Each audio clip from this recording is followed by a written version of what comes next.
యెషయా గ్రంథం 26వ అధ్యాయం 3వ వచనములో, ఎవని మనస్సు నీ మీద ఆనుకొనునో వానిని పూర్ణ శాంతి గలవానిగా చేయుదు.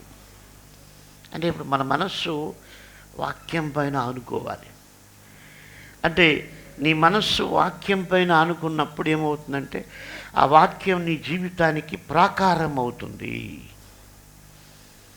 అప్పుడు అపవాది నిన్ను పడగొట్టలేడు. కాబట్టి మన మనస్సు దేవుని వాక్యంపై ఆనుకొని జీవించాలి.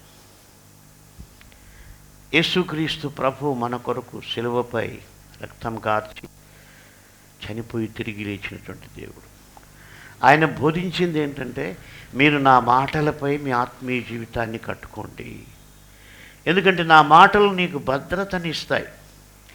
వాన వచ్చినా, వరదలు వచ్చినా, గాలి విసిరి ఆ ఇంటి మీద కొట్టినా ఆ ఇల్లు పడిపోదు. ఎందుకంటే నా మాటలు దాన్ని కాపలా కాస్తాయి.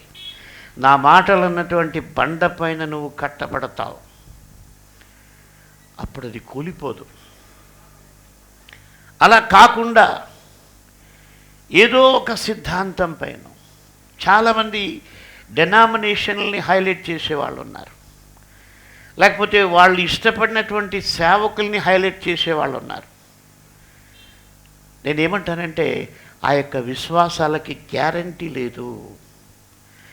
ఏ వ్యక్తి అయితే యేసు ప్రభు యొక్క మాటలపై తన జీవితాన్ని కట్టుకుంటాడో, ఏ వ్యక్తి అయితే యేసు మాటలపై తన మనస్సును ఆనుకొని జీవిస్తాడో, ఆ వ్యక్తి మాత్రమే పూర్ణశాంతి గలవానిగా ఉంటాడు.